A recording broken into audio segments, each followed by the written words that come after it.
자, 그다음에 마지막 매도인의 신용위험 경감 방안을 같이 보도록 할게요. 사실 이거는 되게 말 그대로 정답이 없는 형태가 될 수 있기 때문에 최대한 많은 내용들을 설명하시면 좋을 것 같습니다. 주의할 게 있어요. 지금 문제에서 말을 할 때 추심 결제 방식을 조건으로 해서 말하는 게 아니라는 거죠. 그냥 그거랑 별개로 어쨌든 매도인의 입장에서는 추심 결제 방식을 활용하게 되면 신용 위험이라고 하는 것들이 존재하고 있기 때문에 그런 것들을 대비할 수 있는 다른 방안을 어떻게 생각해 볼 수 없겠느냐라고 물어보는 겁니다. 그래서 한번 그거 기억나시죠? 제가 거의 매 첫 시간마다 하는 게 있는데 신용 위험을 줄이는 방안은 상당히 많을 수가 있어요. 그러니까 이거를 저희가 구분할 때는 단계별로 해보는 게 어떨까라고 제가 추천을 해보고 싶습니다. 단계별로. 무슨 말을 하는 거냐면 무역계약의 성립 단계부터 해가지고 성립, 이행, 종료에 이르기까지 하나씩 하나씩 단계별로 살펴보면 좋지 않을까라고 생각을 하고 있어요. 뭐 가장 첫 번째 단계가 뭘까요? 아무래도 신용 조회를 하는 거겠죠. 상대방에 대해서 조회를 해보는 겁니다. 또는 상대방이 아니라고 한다면 상대방이 속해 있는 국가를 볼 수도 있겠죠. 이런 형태를 빌어가지고 신용 조회를 먼저 해서 그 내용들을 확인해 보는 방법도 가능할 것 같고요. 그다음에 이제 그 대금 결제를 하는 형태를 가지고 얘기하게 되면 일단은 신용장 결제를 하면 좋겠죠. 이거만큼 좋은 게 없잖아요. 신용장 결제를 하거나 이와 성격이 비슷한 어떤 독립보증과 같은 것을 요구하는 형태도 가능하겠죠. 독립보증이라 한다면은 이쪽에 어떤 지급보증 같은 게 될 것이고요.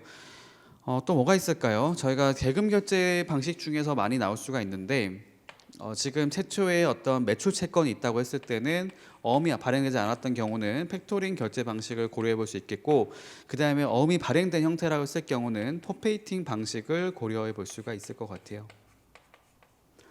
그 다음에 이제 어떤 그 대금 결제 말고 이제 어떤 보험에 관련된 걸 생각해 보니까 이와 관련된 보험 중에서 수출 보험이라고 하는 게 있거든요. 그렇죠. 이런 걸 통해서 이제 신용 위험을 좀 줄여볼 수가 있을 것 같습니다. 뭐 이 정도로 정리해 볼까요? 같이 나머지는 답안 보면서 말을 해보도록 하겠습니다.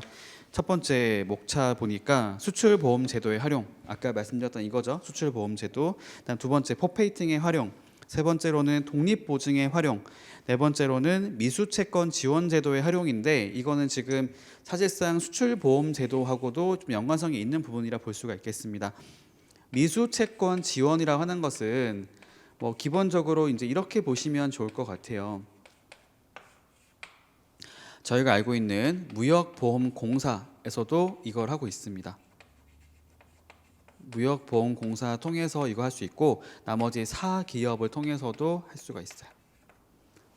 네, 어떤 신용회사 있잖아요. 그러니까 이런 것들을 전문적으로 하는 곳이 따로 있습니다. 그러니까 그것을 통해 가지고 그렇게 요청을 해서 미수 채권을 회수할 수 있도록 서비스를 받는 형태도 기대해 볼 수가 있겠죠.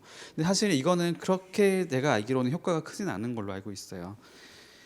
그다음에 선화증권의 발행 관행을 개선한다. 이것도 하나의 방법 될 수가 있죠. 선화증권의 발행. 자, 무슨 말을 하는 걸까요? 기본적으로 소유권을 유보하는 형태로 발행을 해보는 게 어떨까라고 말을 쓰는 겁니다. 그렇죠. 매도인 지시식으로 발행을 한다. 또는 제3자 지식으로 발행을 한다. 뭐 이런 거 있잖아요. 그다음에 매수인 지식 발행한다 하더라도 그것을 매도인이 가지고 있는다든지 이런 형태로 얘기를 하게 되겠죠. 그다음에 이제 밑에 보니까 매수인에 대한 충분한 신용 조회, 아까 설명드렸던 그 내용이 들어가 있게 되고요. 넘겨 보겠습니다. 맨 마지막에는 대체 거래 활용이라고 써 있네요. 아까 말씀드렸었는데요. 일단은 지금 뭐 신용장 거래를 한다든지 아니면 팩토링, 포페이팅 방식도 아까 포페이팅 나왔었지만 뭐 이런 것들도 고려해 볼 수 있을 것 같아요. 근데 그건 생각해 볼 게 뭐냐면 기본적으로 추심 결제 같은 경우는 아까도 말씀드렸었는데 얘는 그 환어음을 전제로 하고 있기 때문에 환어음을 전제로 했을 때는 팩토링 방식은 이용을 못 하게 됩니다. 기본적으로 팩토링 방식은 환어음이 발행되지 않았던 그러니까 어음이죠. 어음이 없는 거. 그냥 단순히 뭐 송금 결제 방식과 같은 어음이 발생되지 않았던 그런 경우에 그렇게 발생된 매출 채권에 대해서 대금 결제를 이제 제3자인 팩터한테 전도금융 받는 지급받는 형태를 말하는 거기 때문에 조금 성격의 차이가 있기는 해요. 신용장도 마찬가지긴 하죠. 이 두 가지 모두는 사실상 어떤 뭐 다른 아예 다른 형태로 그렇죠. 여기 송금 결제 방식을 통해서 한다든지 아니면 이제 신용장 결제 방식을 한다는 거는 추신 결제 방식을 아예 다른 걸로 바꾸는 거기 때문에 뭐 대체 거래라고 얘기를 해볼 수가 있을 것 같습니다. 뭐 여기 보니까 뭐 BPO라고 하는 것도 나와 있기는 한데요. 주의할 게 있어요. 저희가 지금 그 신용 위험 경감 방안을 쓸 때 주의할 게 뭐냐면 특정 내용에 대해서만 이렇게 길게 내용을 쓰시면 안 됩니다. 그러니까 무슨 말을 하는 거냐면 저희가 하려는 게 뭐냐면 이것도 있고요, 이것도 있고요, 이것도 있고 이런 것도 이런 것이 있습니다 말을 쓰는 거지 이 중에 한 가지에 대해서 자세히 쓰려고 하는 게 아니라는 거죠. 그래서 답을 쓸 때도 제가 첫 번째 시간 때 말씀드렸던 것 같은데 신용 위험을 줄이는 방안에 대해서는 조금 간단하게 좀 간략하게 설명을 하시면 좋을 것 같아요.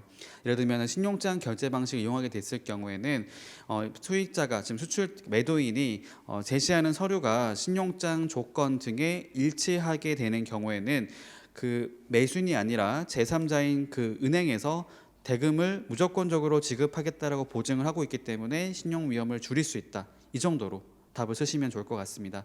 뭐 신용장이란 무엇을 말한다. 신용장의 종류는 어떤 게 있다. 뭐 신용장의 특징으로 뭔가 이렇게 쓰면 안 되고요. 뭐 기본적으로 어떤 부분 때문에 어떤 특징들 때문에 매도인의 신용 위험을 경감할 수 있는지를 설명하면 된다라고 말씀을 드리고 싶은 겁니다. 예, 이 정도로 정리하시면은 이 문제에 대한 답은 정리를 할 수가 있을 것 같아요.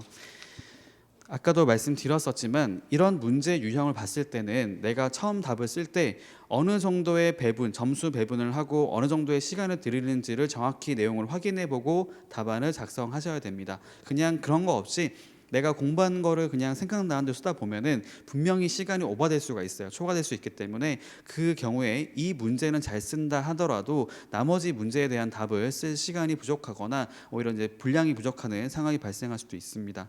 그래서 꼭 그런 부분들을 명심해 두고 준비하시면 좋을 것 같아요.